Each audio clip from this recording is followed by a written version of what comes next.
Então, agora, boa noite oficial a todos aí. Vou pedir apenas para vocês... Ah, ok, beleza. Adriana, Márcia, obrigado pelo feedback. Então, gostaria de agradecer a presença de todos vocês aqui nessa nossa transmissão da Associação Médico Espírita de São Paulo. O doutor Luiz Gustavo vai poder compartilhar conosco hoje esse tema tão interessante, né, e tão peculiar, que é a abordagem da espiritualidade, né, no final da vida. O Dr. Luiz, ele é especialista em geriatria, né, área de atuação também em medicina paliativa. Então, é o dia a dia dele, realmente, né, lidar com os cuidados aí da terminalidade, além de ser médico assistente do Serviço de Cuidados Paliativos, lá em Botucatu, e coordenador do Departamento de Cuidados Paliativos da AMI Brasil. Então, eu queria agradecer aí a presença do Luiz. Ele vai fazer a apresentação e também a gente vai, ao final, abrir um espaço para a gente poder fazer perguntas, né? E o Luiz vai poder esclarecer para a gente aí uma série de dúvidas que eventualmente a gente possa ter. Então, Luiz, a palavra está com você. Eu vou tirar a minha imagem aqui para você poder compartilhar melhor a aula com eles, ok? Até já. Ok.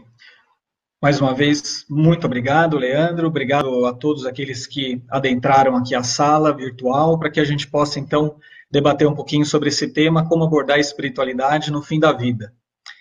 Bom, nós vamos, dentro dessa apresentação, que deve durar cerca de 45 minutos, nós vamos falar um pouquinho sobre alguns objetivos que nós temos em mente para compartilhar com vocês, né?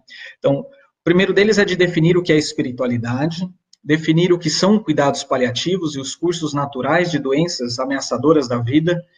Quando a gente vai abordar o domínio espiritualidade no final da vida, é extremamente importante que a gente conheça o que são cuidados paliativos, porque os dois caminham juntos, né? É importante também que a gente, ao final da aula, a gente possa destacar dados de literatura que demonstram a importância da espiritualidade ao final da vida, identificar quais são os problemas espirituais que podem ser identificados ao final da vida e quando e como abordá-los. E no final nós vamos fazer aí uma sessão de perguntas e respostas, tá? Bom, alguém poderia perguntar, mas por que esse tema é tão relevante? Então eu destaco aqui para vocês 4 motivos da relevância em relação a esse assunto. Então, primeiro que muitos pacientes em fim de vida apresentam alguma religião. No Brasil, por exemplo, cerca de mais de 95% das pessoas têm alguma religião no país. Em pesquisas nos Estados Unidos e em outros lugares do mundo, esse número chega a 98% ou mais, né? A filiação religiosa, né, as crenças religiosas e espirituais, tanto dos profissionais da área da saúde como os médicos e dos pacientes, influenciam nas tomadas de decisões em fim de vida, como nós vamos ver ao longo desta apresentação.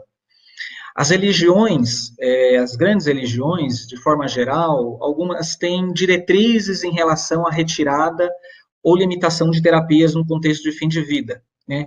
Tem as suas orientações, as suas ideias e opiniões sobre o duplo efeito e sobre a eutanásia. O duplo efeito é quando você utiliza medicamentos para controlar sintomas que estão trazendo algum tipo de sofrimento para a pessoa e que a administração desses medicamentos podem, de alguma forma, reduzir o tempo de vida dessas pessoas, porém o intuito inicial é aliviar o sofrimento, não é abreviar a vida em si, né?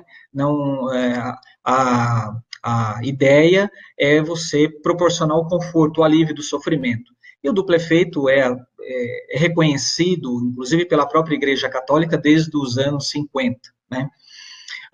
E assuntos como alimentação artificial e doação de órgãos são influenciados por crenças religiosas. Portanto, esses são os motivos pelos quais estamos tratando deste assunto hoje com vocês. Bom, eu sempre gosto de começar as minhas aulas sempre trazendo algum caso clínico, trazendo algum vídeo, alguma reflexão. Hoje eu vou trazer um caso clínico de uma moça que nós acompanhamos algum tempo atrás, lá num outro local, em um outro hospital onde eu trabalhava, que é o Hospital do Servidor Público Estadual, e nós acompanhamos essa moça, cujo nome fictício é Renata.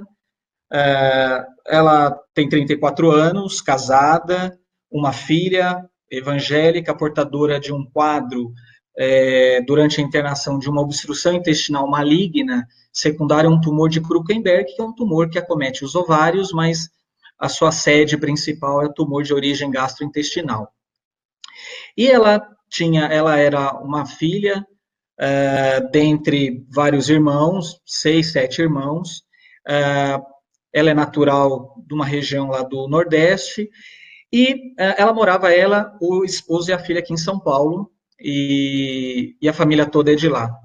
E quando ela interna para a gente com esse quadro, e que infelizmente não havia nenhuma proposta de abordagem cirúrgica ou de ressecção dessa obstrução, ela interna conosco, e nós, ao longo da nossa avaliação e do acolhimento junto à família, nós começamos a observar diferentes esperanças e expectativas entre os familiares. O discurso da maioria deles era de que Deus ia curar a esposa, ia curar a irmã, né? Então, de certa forma, havia uma esperança em relação à questão do milagre, da cura física, né? Porém, obviamente, o marido, inclusive sendo pastor dessa igreja evangélica, uma igreja neopentecostal, ele trazia um discurso um pouco mais racional, um pouco de uma expectativa muito próxima daquela expectativa que a gente tinha em relação à doença dela, né? E foi muito interessante que dentro dessa abordagem, ele descrevia para a gente de que ele sempre pedia a Deus para que Deus pudesse mandar alguma mensagem para ele, uma imagem, enfim, uma visão, para saber se a esposa dele iria ser curada do ponto de vista físico, né, ou se ela viria a falecer. E ele descrevia para a gente sonhos ou visões de que ele tinha, de que ele via ela dentro de um caixão, e esse caixão rodava, por exemplo, dentro daquele ambiente onde ele estava, e que a própria paciente também, em algum momento, a sua esposa, também trazia sonhos que se via, por exemplo, vestida de branco e chegando, nas palavras dela, junto a Deus, junto ao reino dos céus, né? Também, ao longo da nossa avaliação, a gente começou a perceber que a crença de que a alimentação podia melhorar o status clínico, baseado na fé, isso foi um ponto muito importante, que a equipe precisou trabalhar muito isso, para que a gente pudesse compreender de que aquilo que ela conseguia se alimentar, na verdade, era uma alimentação de conforto, não era uma alimentação que traria uma melhora no status clínicos dela global. E isso também a equipe precisou trabalhar com bastante paciência, com bastante jeito, com bastante cuidado. E foi interessante que numa das reuniões de família que nós fizemos, dentro dessa reunião, o próprio esposo perguntou para a equipe o quanto tempo de vida ela teria, e um dos seus irmãos procurou não, naquele momento, esse irmão dela não queria ouvir aquilo que nós tínhamos como expectativa de vida provável para ela a partir daquele momento. Então, veja que dentro de uma condição, de uma doença avançada, de uma doença que limita a vida, com um prognóstico ruim e que fragiliza a pessoa a ponto dela se encontrar numa fase de fim de vida, nós identificamos, por exemplo, algumas potenciais crenças religiosas que podem interferir numa perspectiva de aceitação, numa perspectiva de enfrentamento e na utilização de alguns recursos, como a própria alimentação artificial, enfim, e que isso pode trazer algum tipo de conflito, algum tipo de sofrimento, né? Quando nós vamos falar sobre espiritualidade, trazendo agora a questão da definição, é importante que possamos deixar claro que tem alguns fatores que dificultam as evidências sobre os aspectos espirituais no contexto de fim de vida. Sobretudo porque medir, avaliar a espiritualidade, vocês vão perceber, a gente vai discorrer um pouquinho sobre isso, é um pouco difícil, porque as definições geralmente são muito variáveis, né, tanto de autores, das dimensões, daquilo que se considera como espiritualidade, o contexto, isso varia muito ao longo do tempo, né?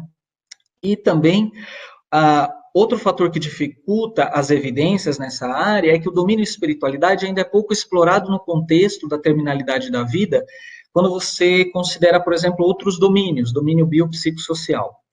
E também há uma pequena disponibilidade de bolsas de pesquisa na área também sobre o assunto. Então, isso também limita um pouco para que a gente tenha maiores evidências, né? Então, para que a gente possa melhorar as evidências desse tema, é importante que a gente considere o papel daquilo, o que é espiritualidade, como é que nós vamos medir a espiritualidade, e identificar os problemas metodológicos nas pesquisas para reduzir os possíveis efeitos que vão atrapalhar nas nossas análises. É importante que a gente procure saber qual é a evidência atual da relação espiritualidade e os seus desfechos em cuidados paliativos, bem como, a partir daí, portanto, nós fazermos recomendações para futuras pesquisas, né?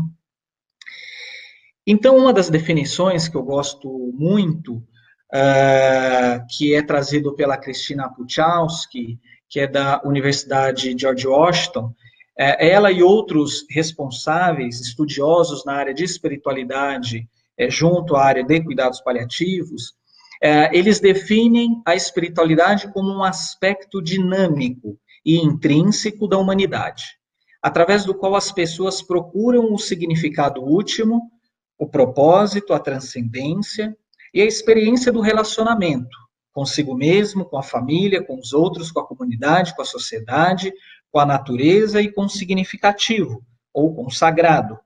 E a espiritualidade também, ela é expressa através de crenças, de valores, de tradições e de práticas religiosas, né?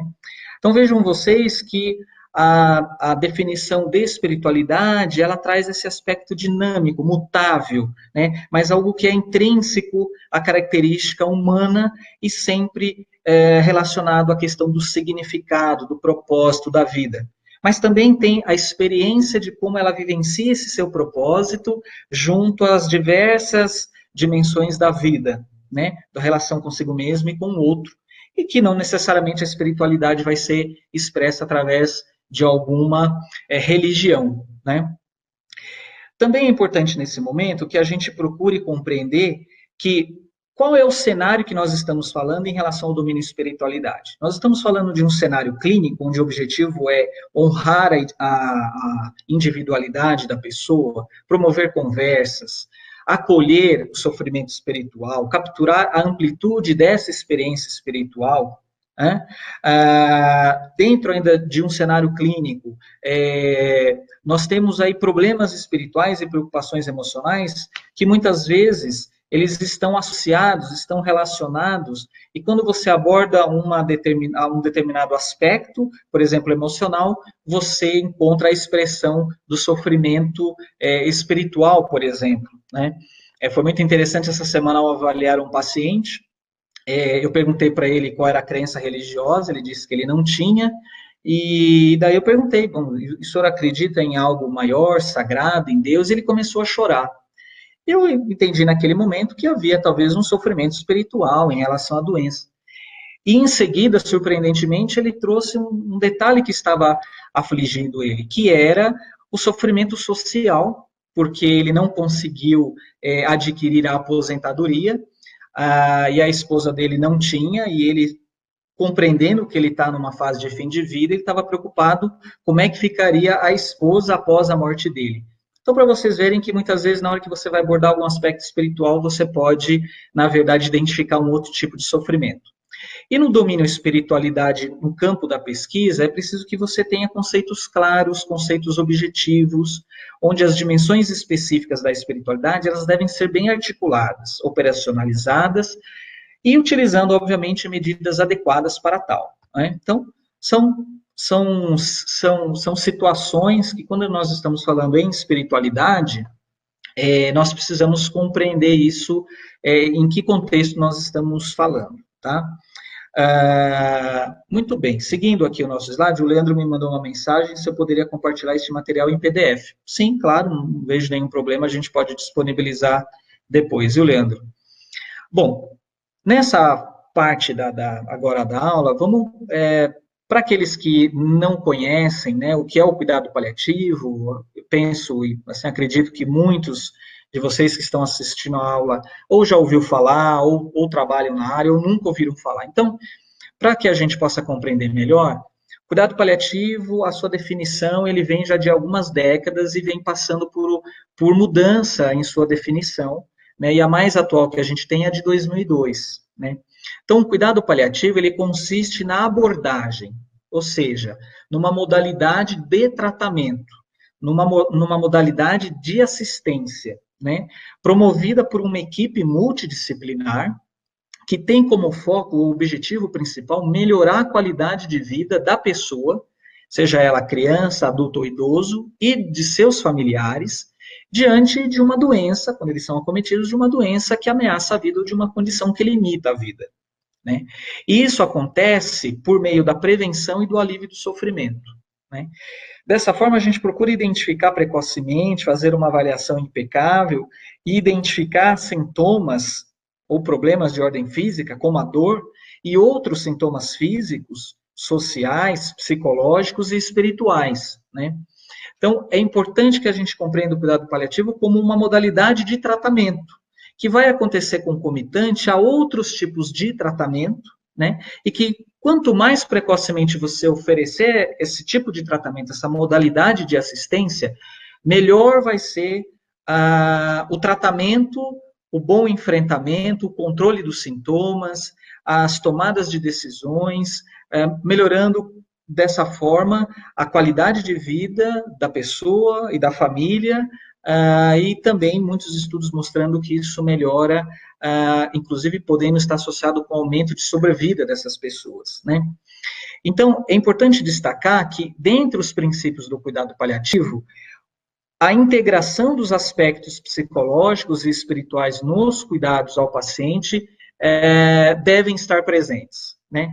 Além do cuidado paliativo afirmar a vida e compreender a morte como um processo natural, além do fato de não avisar, nem apressar e nem adiar a morte, que muita gente pode imaginar que cuidado paliativo tem a ver com eutanásia, enfim, muito pelo contrário, né? Esse cuidado centrado na pessoa, que proporciona o alívio da dor e de outros sintomas angustiantes, né? E oferecendo sempre esse apoio à família, à comunidade que cerca o paciente, para que ele possa ter a melhor qualidade de vida possível, né? É importante que a gente deixe claro nesse momento, meus caros amigos, que o cuidado paliativo, ele não é um diagnóstico, como ficou claro, né? Então, muitas vezes a gente ouve na prática, o seu João é paliativo. Não. O seu João é um senhor de tantos anos, casado com a dona Maria, que tem 3 filhos, que é portador de uma doença que ameaça a vida, um câncer, por exemplo, e que pode estar ou não realizando algum tratamento específico para a sua doença, uma radioterapia, uma quimioterapia, e que está recebendo uma outra modalidade de tratamento, quer dizer, tem o direito de receber e ele deve receber essa outra modalidade de tratamento para melhorar a sua qualidade de vida. E essa modalidade de tratamento é o cuidado paliativo, mesmo que ele se cure da sua doença, né? Ou mesmo que ele não tenha cura. Então, é importante que a gente entenda isso. E que não necessariamente o cuidado paliativo ele é oferecido ao final da vida. Como já dissemos anteriormente, quanto mais precocemente você oferecer essa modalidade de tratamento, melhor vai ser para ele enfrentar esse processo. E o cuidado paliativo, ou termo paliativo, às vezes soa como se fosse algum tipo de cuidado meio que gambiarra, quer dizer, para tampar o sol com a peneira. Não é verdade, né? Se a gente for na raiz da palavra, paliativo, ela se deriva de uma palavra em latim que significa pallium, manto, proteção. Então, o cuidado paliativo é um cuidado de proteção, é um cuidado que visa amenizar, proteger a pessoa e a família do sofrimento, né? Então, é importante a gente ter esses conceitos em mente. Também é importante, esse gráfico aqui, a gente sempre brinca entre nós, os paliativistas, que é o gráfico que a gente sempre gosta de mostrar em toda aula ou em toda discussão de caso. Que mostra para a gente, na verdade, eu vou tirar aqui a minha imagem para vocês verem melhor, que mostra, na verdade, que alguém que tem uma doença que ameaça a vida, uma condição que limita a vida, desde o diagnóstico, essa pessoa necessita e ela tem o direito de receber essa modalidade de tratamento, que é o cuidado paliativo. Então, na medida em que essa pessoa também vai recebendo tratamento modificador da doença, seja com intenção de cura, prolongamento da vida, ou intenção paliativa mesmo de controlar algum sintoma, por exemplo, algum paciente que tenha, por exemplo, uma dor óssea por um tumor e que a radioterapia pode aliviar a dor, chamada radioterapia antiálgica, ela tem intenção paliativa, quer dizer, de aliviar o sintoma da dor, né? Então, na medida em que essa doença vai progredindo, por exemplo, obviamente que vai havendo uma necessidade, uma demanda maior, uma carga maior, muitas vezes, de sintomas físicos, emocionais, sociais, espirituais. É preciso haver, ao longo desse processo, algumas tomadas de decisão, né, algumas deliberações, em termos daquilo que é mais adequado do ponto de vista de tratamento. E obviamente que na medida em que o tratamento modificador de doença ele vai perdendo espaço e a pessoa vai não se beneficiando desse tipo de tratamento, o cuidado paliativo assume um papel mais importante neste cuidado, né? E aí, obviamente, que também a família, mesmo após a morte do seu ente querido, a família muitas vezes demanda da assistência social, da assistência emocional, muitas vezes até da assistência física, né? Quantas vezes a gente pegou algum paciente, alguns familiares que entraram em depressão nessa fase de luto e que precisavam de acompanhamento médico, psicológico. Então, o cuidado paliativo ele vai abranger desde o diagnóstico até a fase de luto, né? Então, isso é importante também que a gente destaque isso para vocês. Essa figura aqui mostra, na verdade, as possíveis trajetórias de algumas doenças crônicas que ameaçam a vida. Na linha tracejada em vermelho, a gente vê, por exemplo, as pessoas que são portadoras de câncer, que desde lá do diagnóstico, por exemplo, elas começam a fazer esse tratamento específico para a doença, a quimioterapia, a radioterapia, e na medida em que a doença vai progredindo, que essa pessoa vai tendo complicações, ela vai tendo algumas limitações, enfim, obviamente ela vai requerendo maior necessidade do cuidado paliativo. A linha tracejada em azul é outro tipo de doença, que são as doenças que cursam com insuficiências, por exemplo, insuficiência cardíaca ou enfisema pulmonar, que a pessoa vive alguns períodos de crise, alguns períodos de exacerbação, né? Até que pela progressão da doença ele atinge uma fase de fim de vida. E a linha verde é aquela que representa as pessoas que apresentam os quadros demenciais ou doenças neurológicas progressivas, que, diferentemente das outras condições de saúde, essas pessoas apresentam uma capacidade funcional mais reduzida por muito tempo, né? Então, obviamente, que essas trajetórias mostram para a gente que as necessidades dos cuidados, os conflitos, as demandas, elas vão variar, tanto para o paciente quanto para a família. E a equipe tem que estar preparada para abordar todas as fases da doença que o paciente apresenta, bem como também o acolhimento à família.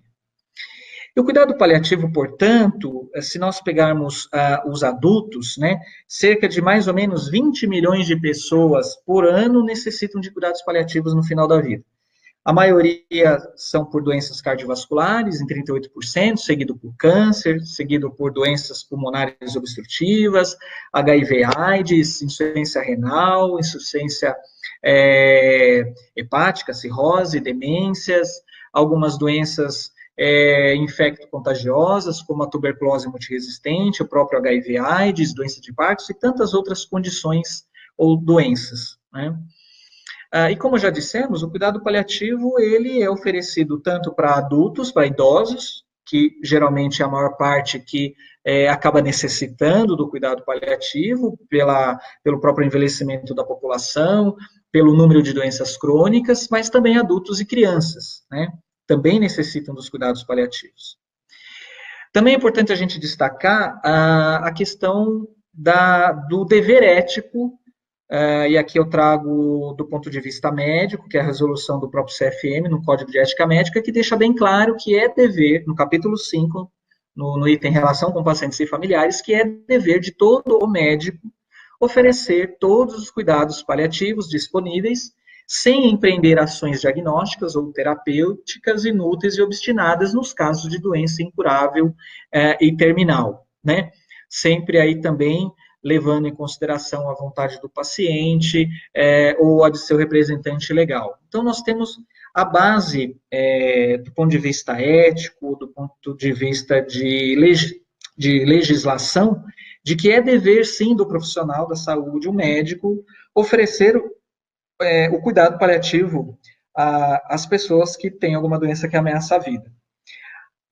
Também temos a própria resolução do CFM, a 1805 de 2006, que, na verdade, ela veio regulamentar a ortotanásia, né? Que é a morte mais natural possível, né? Quer dizer, é permitido que o médico possa limitar ou suspender procedimentos e tratamentos que prolonguem a vida do doente em fase terminal de enfermidade grave e incurável. Quer dizer, muitas vezes os médicos ficam com medo, na verdade, de, bom, o que a família vai dizer se nós suspendermos tais procedimentos que naquela situação, que naquele momento de doença avançada, de doença irreversível, de uma fase de doença terminal, aqueles procedimentos não vão ser ponte para uma melhora, né? E muito menos vão trazer qualidade de vida. Então, muitas vezes os médicos ficam com receio, com medo de limitar e de suspender, mas, na verdade, os médicos deveriam ter medo de utilizar procedimentos que sejam fúteis, né? Porque aí, sim, essa resolução toma forma de lei e, na verdade, obviamente, se alguém questionar o fato de por que estão fazendo algo que não está trazendo um benefício, que não está trazendo uma qualidade de vida, aí sim, o médico pode ser acionado, né, legalmente para responder sobre isso. Então, a gente tem que temer a distanásia, né, e tentar cuidar muito bem dos nossos pacientes, utilizando os recursos que eles realmente necessitam. Então, é dever do médico, mas tem obrigação de esclarecer o doente e a família sobre as modalidades terapêuticas adequadas em cada situação, e essas decisões sempre registradas no prontuário, né. Bom, vamos passar agora para a gente poder avaliar quais são os dados de literatura que nós temos que mostram a importância da espiritualidade ao final da vida, né? Então, sim, há uma influência das crenças religiosas e espirituais no contexto de fim de vida, né? As crenças religiosas, elas desempenham um importante papel na vida dos pacientes que estão gravemente doentes, né, ou morrendo. Elas podem fornecer uma estrutura conceitual para compreender a experiência humana da morte e do morrer, e o significado da doença e do sofrimento. Também podem auxiliar no conforto para enfrentarem o contexto de fim de vida, e alguns até mesmo se apoiam na crença da existência da vida depois da morte física como uma forma de conforto, uma forma de um bom enfrentamento, de um consolo. Questões religiosas também podem ser uma fonte de desconforto ou de dor espiritual. Por exemplo, se uma pessoa sente-se punida ou abandonada por Deus ou por sua comunidade religiosa. E as crenças religiosas e espirituais influenciam as decisões médicas do paciente, tanto sobre o tratamento quanto nos cuidados de fim de vida, e isso nós vamos ver a seguir. Bom, esse trabalho, embora seja um trabalho bem antigo, mas eu sempre gosto de apresentar ele nas aulas, né? É um estudo de 2000, que foi publicado no Jornal Americano da Associação Médica Americana, e os pesquisadores tiveram por objetivo determinar os fatores considerados importantes no final da vida, tanto do ponto de vista dos pacientes, dos seus familiares, assim como também de médicos e outros prestadores de cuidado. Então, foi uma pesquisa transversal randomizada, eles pegaram pacientes gravemente doentes, os familiares recentemente enlutados, médicos e os outros prestadores, enfermeiros, assistentes sociais, capelães e voluntários. E olha que interessante, na verdade, né? O que os pesquisadores viram foi que cerca de mais de 80% dos pacientes consideram como mais importante no final da vida estar bem mentalmente, estar em paz com Deus, não ser um sofrimento para a família, ser capaz de auxiliar os outros, de rezar, e outras questões, né? Não ser um fardo para a sociedade, sentir que a sua vida está completa. Porém, essa impressão, ela é muito diferente, e foi nesse trabalho, estatisticamente diferente, da visão trazida pelos médicos daquilo como mais importante ao final da vida. Mostrando que muitas vezes a percepção dos pacientes é diferente da percepção dos médicos e de outros profissionais da área da saúde, né? E a gente precisa entender o que é mais importante para o paciente, né? E parece que nesse trabalho as percepções são diferentes. Também nesse mesmo trabalho, eles procuraram ranquear 9 principais atributos que eram importantes no contexto de fim de vida. Então, para esses 4 grupos, pacientes, os familiares enlutados, médicos e os provedores de cuidado, todos concordaram que o primeiro atributo mais importante para eles era estar livre da dor. Porém, estar em paz com Deus foi o segundo mais importante para pacientes e membros da família. Mas, para médicos e outros profissionais de saúde, este foi considerado o terceiro item mais importante. E essa percepção diferente se mostrou também estatisticamente diferente. Portanto, é preciso que a gente procure identificar aquilo que é mais importante para o paciente, né? A presença da família, estar em paz com Deus.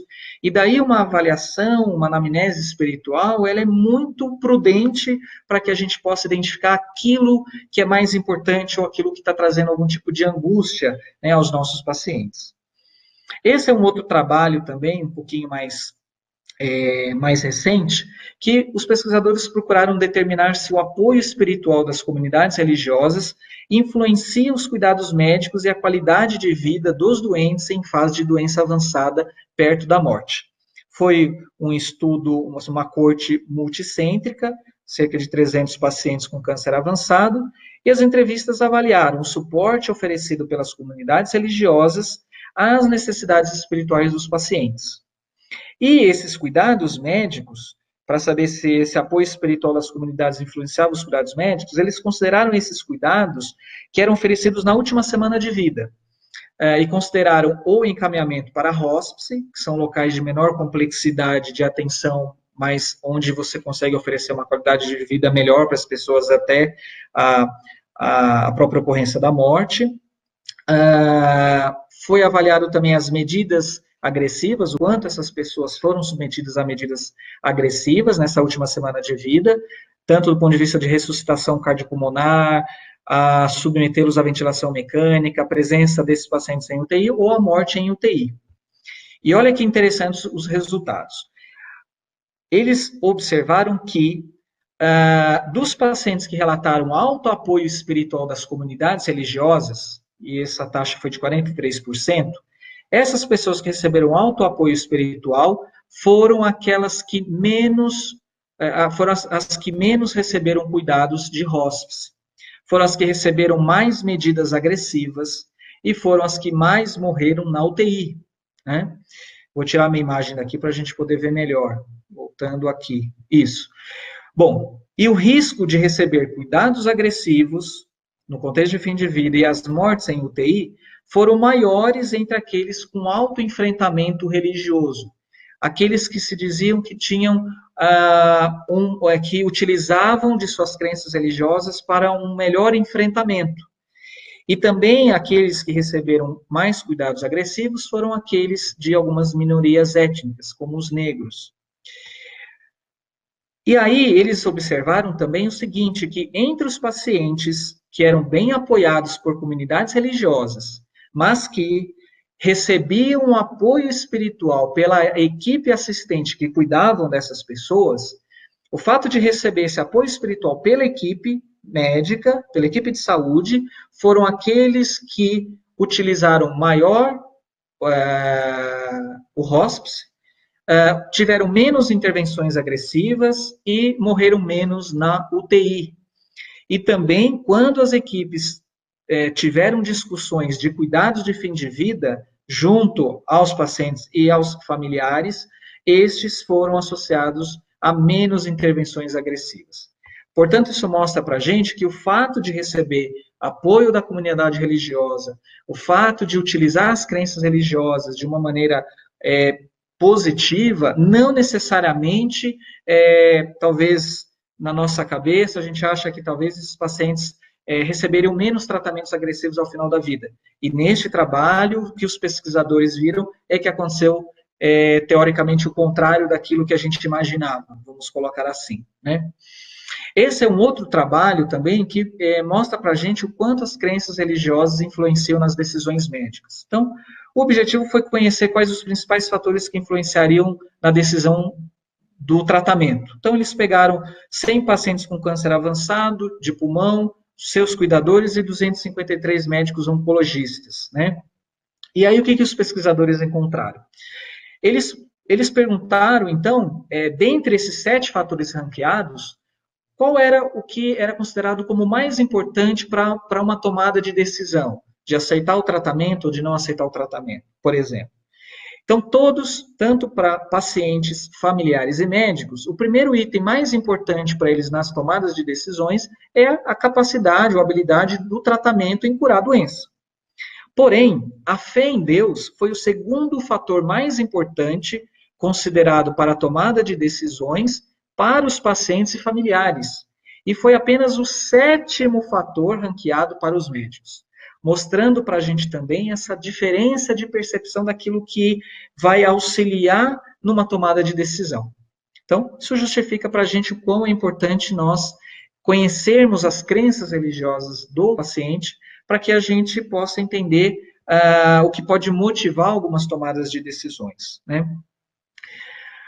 Bom, esse é um outro trabalho, na verdade mais recente aí, de 2017, onde os pesquisadores especialistas, né, nesse estudo da espiritualidade junto ao cuidado paliativo, eles discriminaram, então, alguns domínios espirituais dos pacientes, como esses domínios como espiritualidade, religiosidade, o coping religioso positivo, coping religioso negativo, valores e crenças religiosas em relação à doença, como é que isso se correlaciona, por exemplo, a desfechos como melhor qualidade de vida, como melhor cuidado de fim de vida, enfim. E o que a gente tem de dados de literatura são dados alguns muito conflitantes, quer dizer, se por um lado você tem, por exemplo, que quanto maior o nível de espiritualidade, melhor a qualidade de vida, por exemplo, por outro lado, aqueles pacientes com coping religioso positivo, né, onde a utilização das crenças para lidar com estresse, para lidar com aquele momento difícil, por exemplo, esteve associado com cuidados de saúde no final da vida muito ruins, onde eles foram submetidos a tratamento muito agressivos, né? Do ponto de vista em termos de religiosidade, por exemplo, alguns estudos mostrando que quanto maior a religiosidade, melhor a qualidade de vida dessas pessoas. Por outro lado, mostrando também que essas pessoas acabam sendo submetidas a alguns tratamentos agressivos. Então, a gente tem um mix aí de resultados, né? Por outro lado, quando a gente vai avaliar esses domínios, do ponto de vista dos familiares, a gente vai ver que a gente vai ter um número menor, né? E os resultados também, alguns são resultados de trabalhos aí transversais, né? A gente tem poucos trabalhos do ponto de vista prospectivo, então isso serve para que a gente possa refletir e tentar identificar possíveis linhas de pesquisa que a gente pode fazer para que a gente possa ter uma maior clareza sobre a influência das crenças religiosas e espirituais dentro do processo de finitude, né?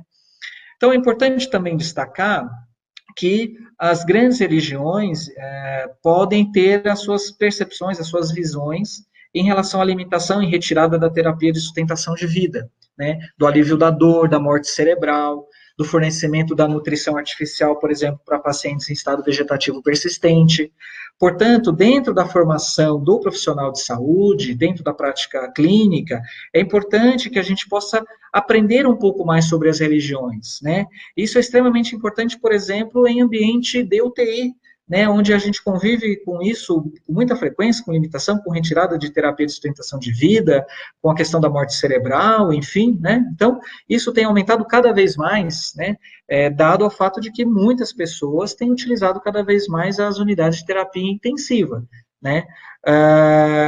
E também é importante que a gente tenha em mente que não há uma homogeneidade religiosa e cultural em vários países do mundo. O que isso quer dizer? É que o budista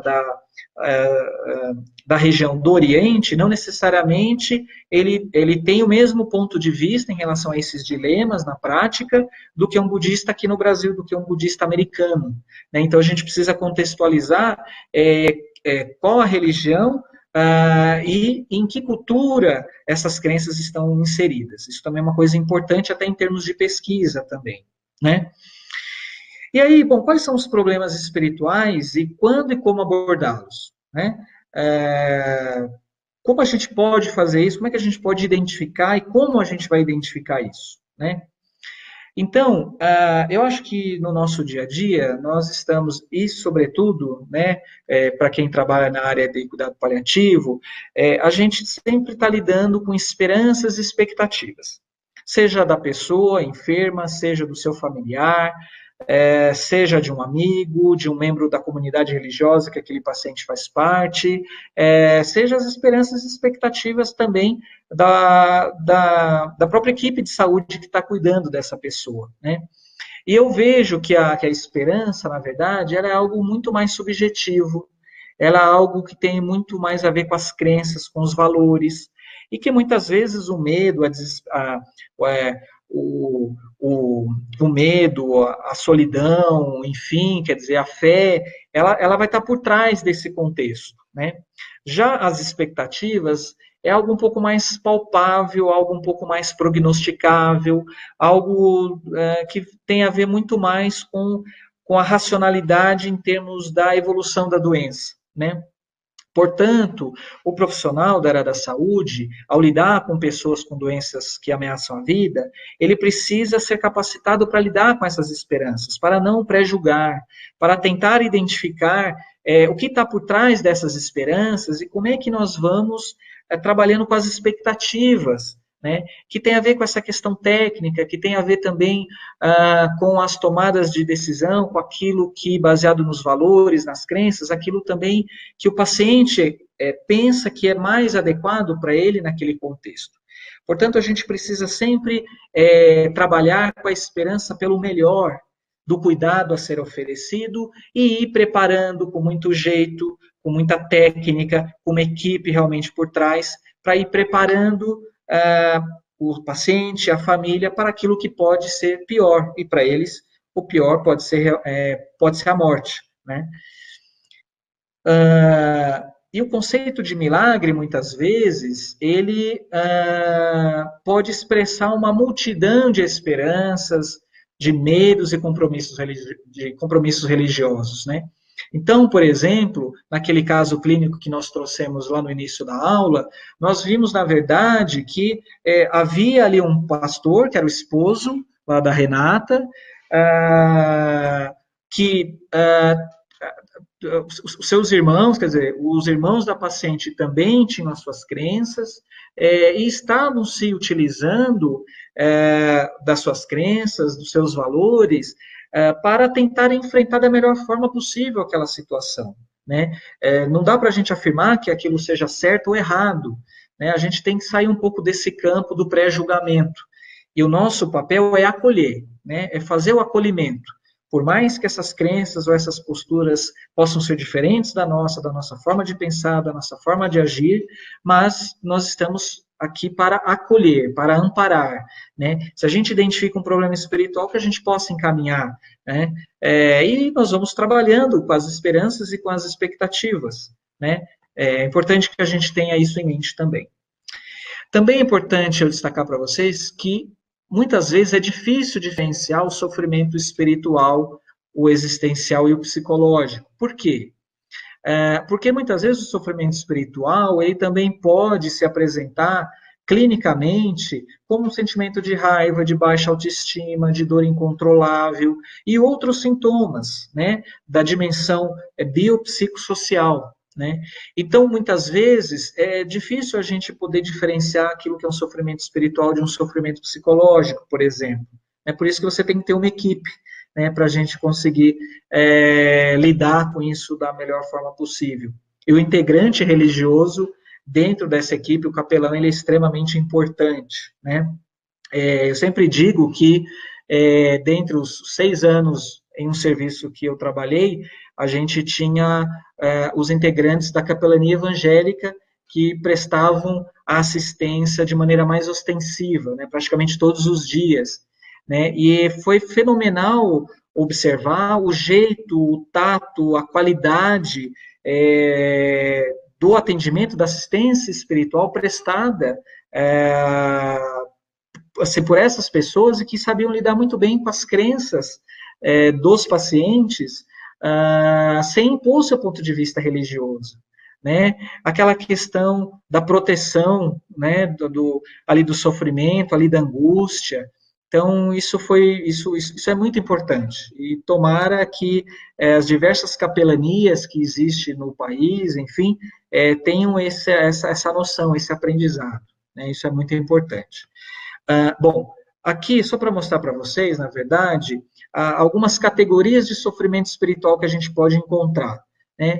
Então, a gente pode encontrar algo desde uma preocupação existencial, onde a pessoa ela perde o significado em relação à própria existência, indaga sobre a própria existência, indaga uma preocupação em relação com a vida após a morte, e muitas vezes a fala vem através de expressões como minha vida não tem sentido, eu me sinto inútil, né? A própria percepção de abandono por Deus ou pela comunidade religiosa, né? Então falas como Deus me abandonou, ninguém mais vem me ver, né? A raiva, né, de Deus ou de outras pessoas, né? Então, por exemplo, por que Deus levaria meu filho? Isso não é justo, né? As preocupações sobre relacionamento com a divindade, né? Uma preocupação aí de uma desconexão com a proximidade com Deus, de um relacionamento mais profundo com o sagrado, ou até o desejo disso, né? E aí, obviamente, o sentimento de desespero, desesperança, tristeza ou perda, sistema de crença conflituosa, sensação de culpa ou vergonha, a busca pela reconciliação, necessidade do perdão, seja em relação a Deus, seja de um parente, de um amigo, de um companheiro, o isolamento. Então, vejam vocês que muitos desses aspectos, eles se aproximam muito também de outros domínios, né? O psicossocial, por exemplo, né? E aí, quando é que a gente pode fazer uma anamnese espiritual? Quando é que a gente retira uma história espiritual? Quais seriam os melhores momentos para a gente fazer isso? Então, isso pode variar desde a avaliação ambulatorial de um novo paciente que a gente atende, até uma internação por descompensação de alguma doença, né, lá na enfermaria, por exemplo, nas unidades ou nas enfermarias de cuidados paliativos, nos hóspices, né, os pacientes que serão acompanhados pelo mesmo profissional de saúde, seja ele médico, enfermeiro, psicólogo, terapeuta ocupacional, etc., né, e, obviamente, nós vamos evitar fazer a anamnese espiritual nas situações de urgência e emergência, seja porque o paciente está urrando de dor, por exemplo, e ele precisa primeiro receber o analgésico para tirar ali da dor para ele poder conseguir conversar com a gente, ou até mesmo um paciente que chega no pronto-socorro com um quadro de falta de ar importante, um quadro aí de dispneia, e você vai perguntar para ele se ele acredita em Deus, quer dizer, ele vai achar das duas uma, ou que ele está morrendo, ou que, na verdade, o médico não sabe o que fazer, né? Então, é importante que a gente evite a avaliação nesses momentos. E a história espiritual, ela não serve apenas como uma pesquisa administrada aos pacientes, tá certo? As perguntas, elas não são listas de verificação de sintomas espirituais e muito menos serve para confrontar crenças religiosas, né? A história espiritual serve para que a gente possa entender melhor as crenças e os valores do paciente, para que a gente possa identificar os temas espirituais e avaliar o sofrimento espiritual, né? Seja ele a falta de sentido, o sentimento de desesperança, como também identificar recursos espirituais que ele está utilizando ou que ele precisa, né? De esperança, de significado e propósito, de resiliência, né? Também serve para que a gente possa se conectar, criar uma intimidade maior com o paciente de uma forma mais profunda, de uma forma verdadeira, né? De uma forma onde o paciente tenha condição de falar sobre o seu sofrimento nas suas múltiplas dimensões. Também serve para capacitar o paciente a encontrar recursos internos de cura, e a cura não é a questão física, mas a cura no sentido que é bem trazido pela medicina integrativa, né, do bem-estar melhor possível e da sua aceitação, né. Também é importante identificar as crenças religiosas e espirituais que possam afetar as tomadas de decisões nos cuidados de saúde, né. E um dos instrumentos que a gente pode utilizar, na verdade, para realizar a anamnese espiritual é esse FICA, né, que foi desenvolvido aí pela doutora Cristina Puchalski e seus colaboradores, que avalia 4 dimensões, basicamente, né.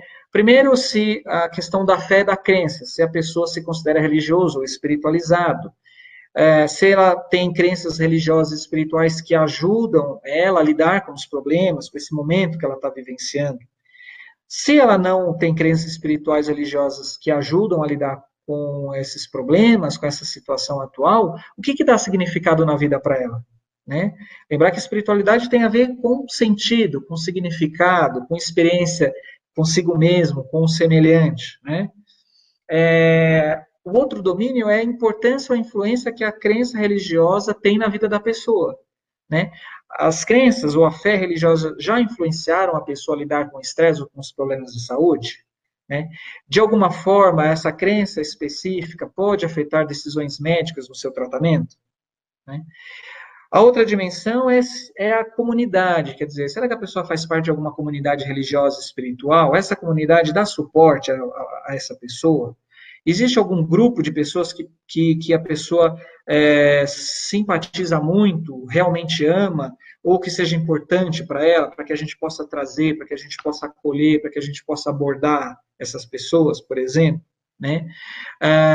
As comunidades, né, como igrejas, templos, centros espíritas, grupos de apoio, são fontes de suporte importante na vida da pessoa.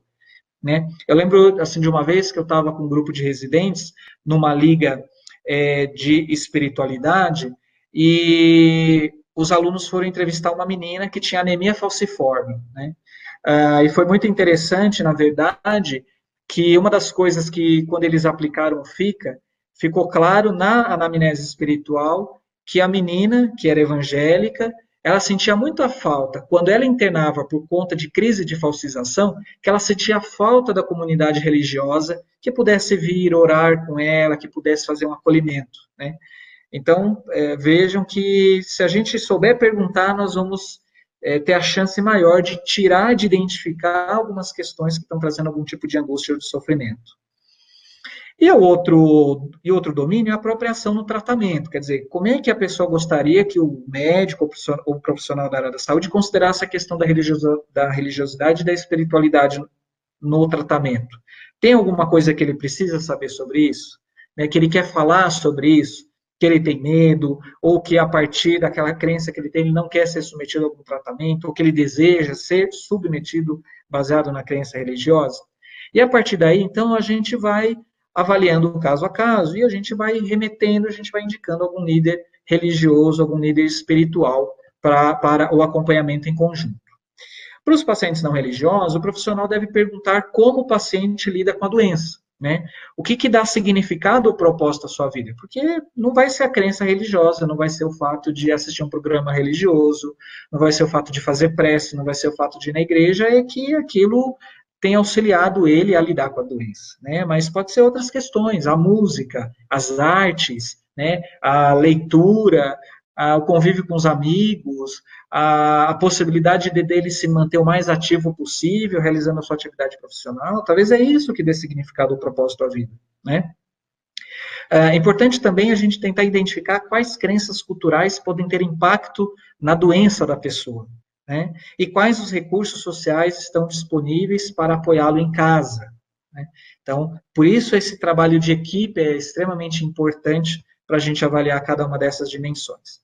E a partir daí, na verdade, nós vamos poder ter a possibilidade de encaminhar, muitas vezes, os pacientes e propor intervenções espirituais que há uma base na literatura, né, como as intervenções psicoterápicas, os processos aí de meditação, de equilíbrio corpo-mente, os trabalhos que mostram e que trazem aí a própria importância da terapia baseada no significado, na dignidade, ou, inclusive, até mesmo utilizando da arte-terapia, da musicoterapia. Então, existem aí várias descrições na literatura de possíveis intervenções que auxiliam nesse cuidado espiritual, né?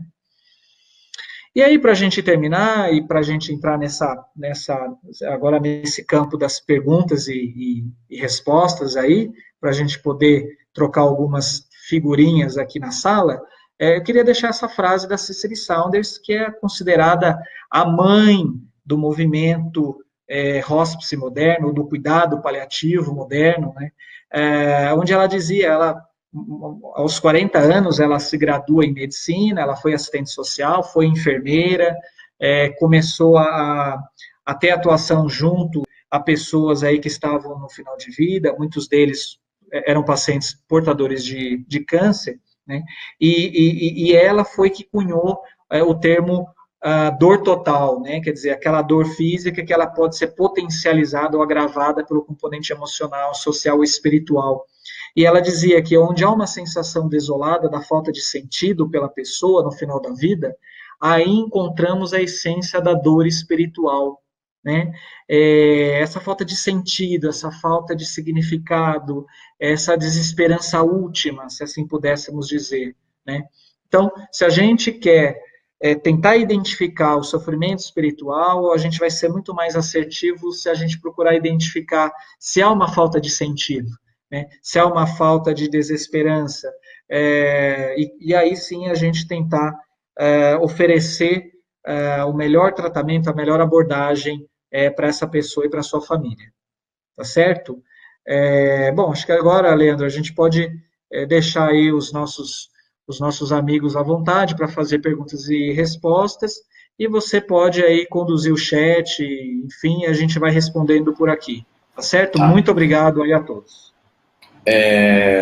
Legal, Luiz, agradeço a sua apresentação, né, como sempre aí, trazendo um pouco mais de conhecimento, né, sobre esse assunto aí tão delicado, né, e sobre um momento aí tão particular da vida que todos nós, né, podemos estar submetidos a uma situação como essa, né, e a importância da espiritualidade, né, respeitando esse tipo de situação. O Alfredo está fazendo a seguinte pergunta aqui. Só lembrando que daqui a pouco eu vou compartilhar com vocês o link para vocês poderem baixar essa aula do Luiz já em PDF, tá bom?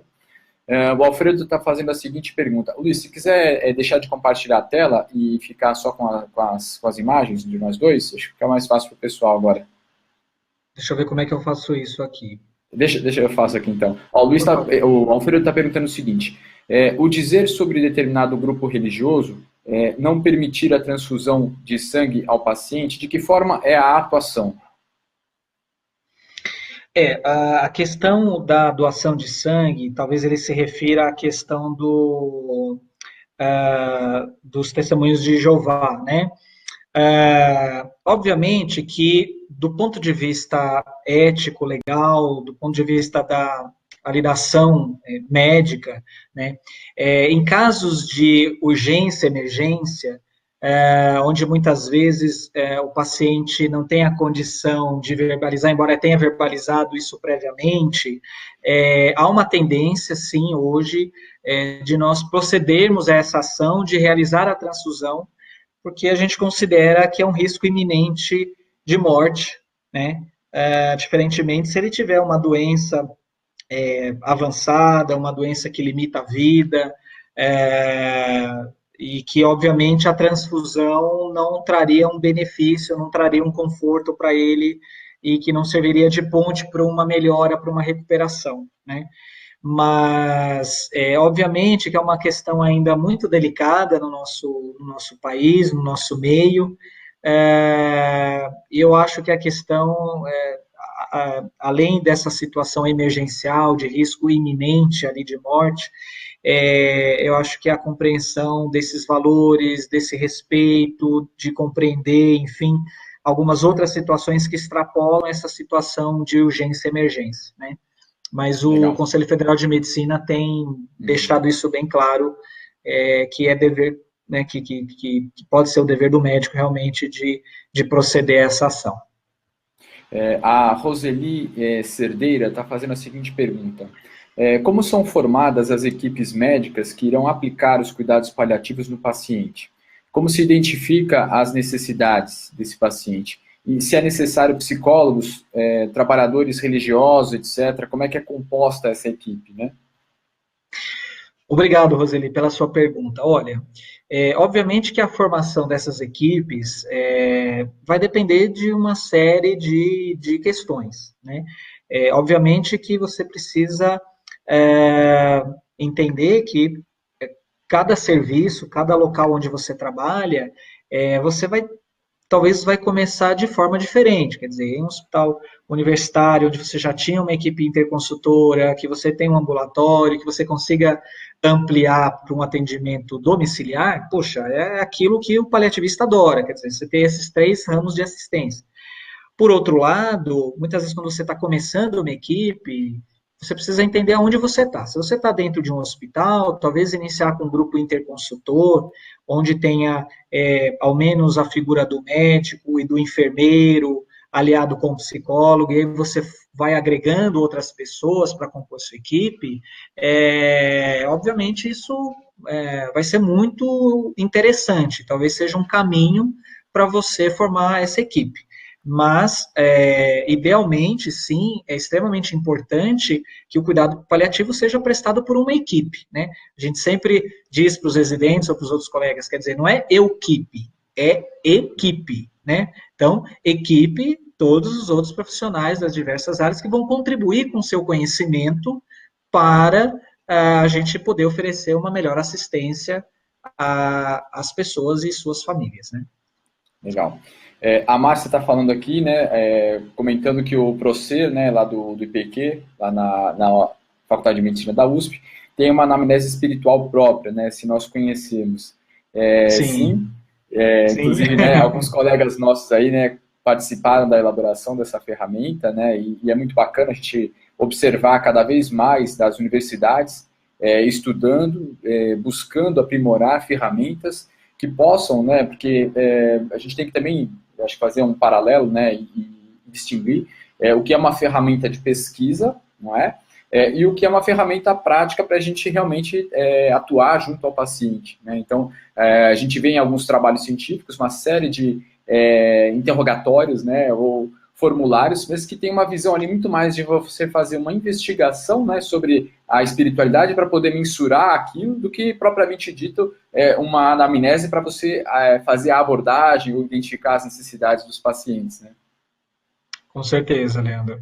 E sim, a gente tem assim, um contato com esses colegas que desenvolveram essa anamnese, voltado para a área da psiquiatria, né? Inclusive, a gente teve a grata presença da Camila Bragueta como coordenadora da disciplina de espiritualidade o ano passado, para a equipe, junto à equipe multidisciplinar da residência de cuidados paliativos, e ela chegou a apresentar isso lá para os alunos, para os residentes, então foi muito, muito bacana, né? Temos mais uma pergunta aqui, a Janaína está comentando, percebo que a equipe assistente muitas vezes não se preocupa com o autocuidado espiritual. Que recado que você poderia passar a esses profissionais? Bom, eu tenho um conflito de interesse nessa apresentação, porque a Janaína é minha esposa. Então, ela está querendo fazer, né, aqui a média, aquela provocação. Enfim, aquela provocação, né? Bom, mas brincadeiras à parte, sim, essa questão do autocuidado pelos integrantes da equipe é extremamente importante, Leandro. Muitas das vezes, e a gente tem observado, se você pegar, por exemplo, entre estudantes de medicina, entre profissionais das diversas áreas de saúde, tem havido um aumento muito grande da prevalência do burnout, né? Ou da fadiga por compaixão. Então, são situações que é preciso que, desde a graduação, passando pelas atividades aí de pós-graduação, residência médica, etc., que haja uma sensibilização do gestor, uma sensibilização dos preceptores, enfim, para que a gente possa trabalhar com projetos ou com medidas para gerenciar melhor esse estresse que os profissionais passam, né? Acho que encontros de grupo, momentos de conhecimento da própria equipe, atividades de lazer. É preciso que o profissional da saúde ele também tenha momentos de refazimento, né? Que ele se cuide, faça atividade física, tenha uma alimentação adequada, um sono adequado. Eu sei que vai ter momentos da nossa vida que a gente não vai conseguir fazer isso plenamente, mas o problema é quando o tempo prolongado desse estresse provocado por um trabalho excessivo, por um estresse gerado pelos conflitos de relacionamento dentro da equipe, com seus superiores, quer dizer, isso é fonte de muito sofrimento para esses profissionais, afetando a saúde física, afetando a saúde emocional, saúde espiritual, os relacionamentos, né, interpessoais. Então, a gente precisa ter muita atenção e ter um preparo adequado para essas situações. Eu acho que também um ponto que cabe destacar, né, e sempre quando a gente, né, fala sobre espiritualidade, né, formas de se abordar a espiritualidade, o quanto que é importante, né, ao profissional de saúde também fazer essa jornada, né, de autoconhecimento da sua própria espiritualidade também, né, porque é muito mais confortável, né, porque eu lembro quando a gente começa a estudar a questão da espiritualidade, no início você fica um pouco com dedos, né, de, mas eu vou perguntar isso para ele, né, mas quando para você é natural, né, falar sobre espiritualidade, porque você está em contato com a sua própria espiritualidade, né, isso facilita muito mais a abordagem junto ao paciente. Então, eu acho que essa jornada também de né, cuidado, de você buscar nutrir a sua espiritualidade, independente da sua crença religiosa, mas como a gente mesmo falou, a espiritualidade vai além disso. Mas quando nós temos esse contato próximo com a nossa espiritualidade, isso facilita também a abordagem junto ao paciente e identificar também essas necessidades espirituais, porque também nós temos, né? E é uma questão também de treinamento, viu, Leandro? Porque barreiras existem. Alguns alegam Com falta de certeza. tempo, falta de capacitação técnica, alguns acreditam que isso não faz parte do serviço dele, né? Quer dizer, alguns alegam, poxa, mas eu trabalho no SUS, tal, são 4 pacientes por hora ou mais, etc. Como é que eu vou abordar isso? Né? E, de certa forma, isso é um fator que limita. Né? Mas será que a gente consegue criar estratégias para a gente formar grupos, por exemplo, onde a gente possa avaliar isso? Né? Será que dentro do nosso hospital, dentro da nossa instituição, será que a gente fazer evento que traga essa temática? Né? Isso tem pipocado no Brasil inteiro nos últimos anos. Acho que vai da gente também botar um pouco a mão na massa, arregaçar as mangas E e a propor, né? gente propor. Pois é. Eu gostaria só de fazer uma observação aqui também, aproveitando que temos aí várias pessoas participando desse webinário, que nos dias 18 e 19 de agosto, agora de 2018, né, haverá o Congresso Comemorativo da AME São Paulo, né, dos 50 anos do Ideal Médico Espírita. Então, a AME completa 50 anos e nós vamos realizar esse congresso, né, dia 18 e dia 19 de agosto, que vai ser no novo auditório do IANSP, aqui em São Paulo. As vagas são limitadas, então já estão tendo várias inscrições. É importante que, se você quiser participar, né, desse evento, vão estar vários palestrantes, o Luiz vai estar lá, eu vou estar lá, muita gente lá da AME São Paulo, de outras AMEs, né, que parceiras da AME São Paulo também vão estar lá. Então, o site é www.amesaopaulo.org.br/50 anos com o numeral, né, 50 anos. Eu estou deixando o link aqui para vocês poderem clicar, verificar lá toda a programação do evento e já garantir a sua inscrição. Tá? Então, é um evento muito especial, de 50 anos da AME São Paulo, é um evento histórico que a gente está realizando, para celebrar tudo aquilo que a AME já conseguiu, né, possibilitar, e nós somos muito gratos a tudo que a AME nos trouxe, e que isso possa chegar a muito mais pessoas, né? Alguém tem mais alguma perguntinha para eu poder já divulgar também o link do PDF da aula de hoje do Luiz? Se alguém tiver mais alguma perguntinha, pode colocar aqui no chat, e eu já vou compartilhar com vocês também o link para vocês baixarem o PDF do Luiz.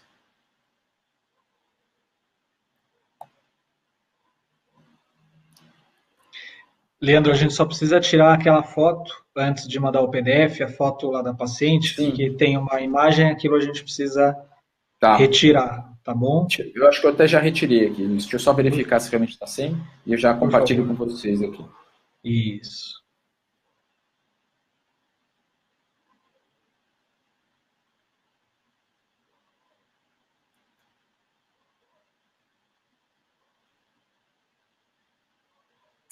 Estou retirando e já vou subir novamente ela aqui. Obrigado.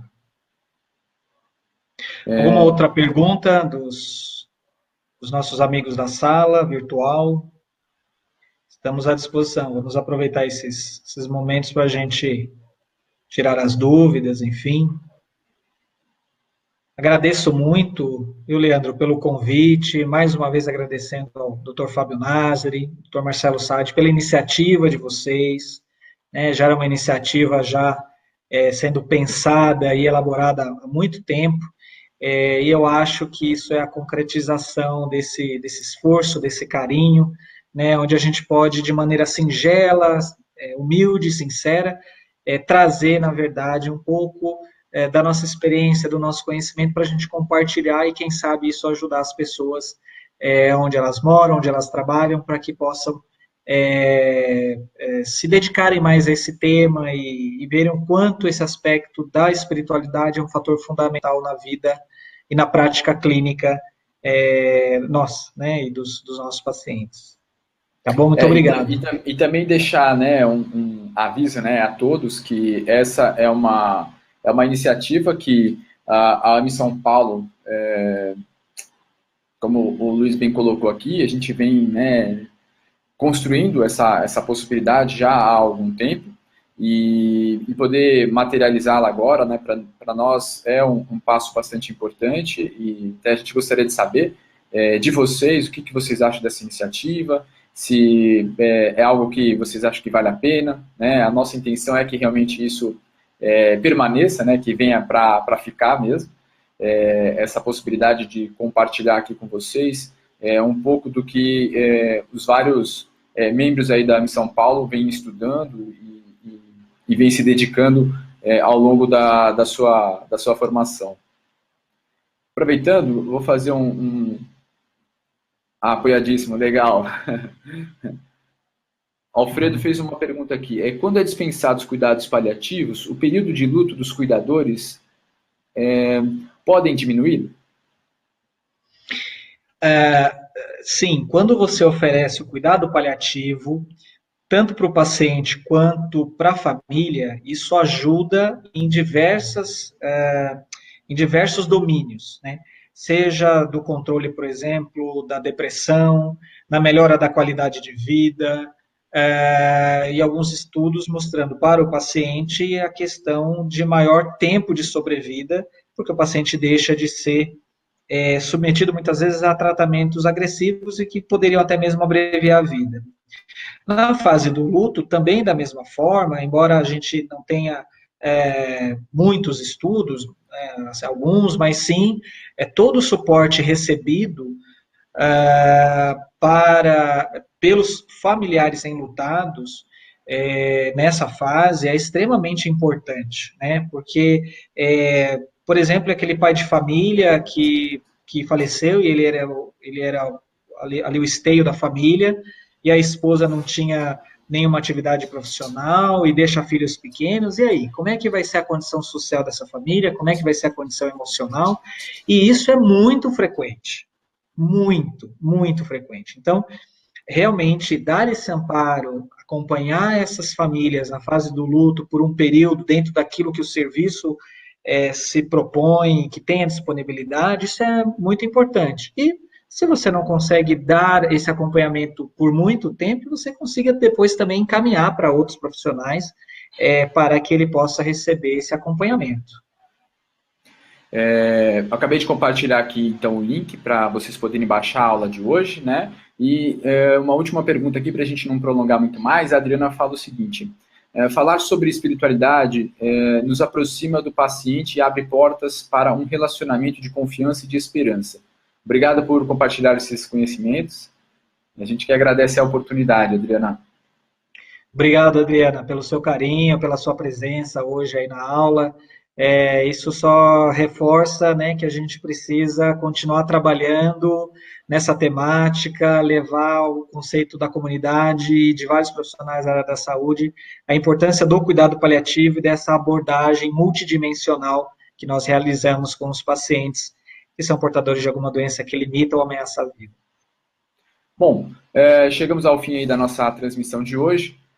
Agradecemos a presença de todos vocês e acompanhem, né, as atividades da Missão Paulo lá pela página do Facebook da Missão Paulo, também pelo canal do YouTube da Missão Paulo. Então aqui no canal da Missão Paulo, vocês podem entrar lá no YouTube para poder acompanhar também. É importante vocês clicarem lá no sinetinha, né, para vocês serem notificados quando a gente publicar algum vídeo novo, né. Todas as aulas que são realizadas lá no Grupo Espírita Caibar Schutel, elas são gravadas e a gente sobe aqui para o canal do YouTube também da Missão Paulo. Então, tem um acervo aí com vários vídeos, com vários cursos completos, inclusive, para quem quiser acessar.